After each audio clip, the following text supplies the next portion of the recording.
ซึ่งว่าคณะกรรมการอภัยโทษระดับแขวงบ่อแก้วได้มีการจัดกองผสมค้นคว้ารายชื่อนักโทษที่มีมาตรฐานเงื่อนไขเพื่อเสนอขออภัยโทษประจำปี2026กองผสมดังกล่าวได้จัดขึ้นในมื้อวันที่21เมษายนปี2026ที่องค์การอัยการประชาชนแขวงโดยการเป็นประธานของทานคำแสงสุริยาวงศ์รองประธานคณะกรรมการปกครองแขวงบ่อแก้วทั้งเป็นประธานคณะกรรมการอภัยโทษระดับแขวงท่านคำนวณกรหัวหน้าองค์การอัยการประชาชนแขวงรองประธานคณะกรรมการอภัยโทษระดับแขวงมีบรรดาคณะกรรมการและกองเลขาอภัยโทษระดับแขวงเข้าร่วมในกองประชุมทานธรรมาวันนะแสงรองหัวหน้าองค์การอัยการประชาชนแขวงหัวหน้ากองเลขาคณะกรรมการอภัยโทษระดับแขวงได้รายงานย่อเกี่ยวกับการจัดตั้งปฏิบัติเวียกงานอภัยโทษประจำปี2026ซึ่งได้ยกให้เห็นขั้นตอนการกะเกียมและการคัดเลือกเบื้องต้นจากนั้นบรรดาผู้เข้าร่วมก็ได้พร้อมกันค้นคว้าและประกอบคำเห็นอย่างกงไปกงมาต่อกับบัญชีรายชื่อผู้ที่ถูกคัดเลือกโดยอิงใส่บรรดามาตรฐานและเงื่อนไขที่กำหนดไว้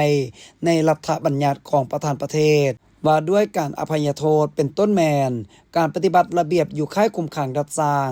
การกลับตัวเป็นคนดีและความคืบหน้าในการปฏิบัติโทษเพื่อรับประกันให้มีความถูกต้องโปร่งใสและยุติธรรม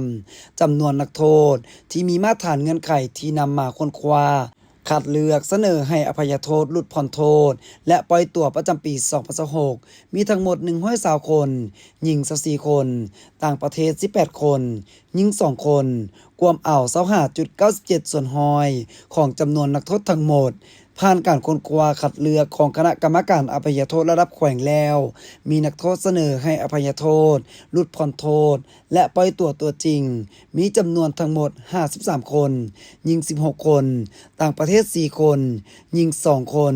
จำนวนนักโทษที่ได้รับอภัยโทษหลุดพ้นโทษมีทั้งหมด40คนหญิง11คนต่างประเทศ4คนหญิง2คนจำนวนนักโทษที่ได้รับอภัยโทษปล่อยตัวมี13คนหญิง5คนในโอกาสนี้ท่านคำแสงสุริยาวงศ์รองประธานคณะกรรมการปกครองแขวงบ่อแก้วทั้งเป็นประธานคณะกรรมการอภัยโทษระดับแขวงได้มีคำเห็นเน้นหนักให้คณะกรรมการและกองเลขาจงเพิ่มทวีความรับผิดชอบในการกวดกาคืนบรรดาเอกสารและประวัติของนักโทษแต่ละกรณีให้ละเอียดถี่ถ้วนเพื่อให้สอดคล้องกับนโยบายมนุษยธรรมของพรรคและรัฐบาลพร้อมทั้งสืบต่อประสานสมทบกับภาคส่วนที่เกี่ยวข้องเพื่อสรุปสั่งรวมรายชื่อที่ผ่านการค้นคว้านำเสนอต่อคันเทิงพิจารณาตามขั้นตอนต่อไปและปัญหาอื่นๆ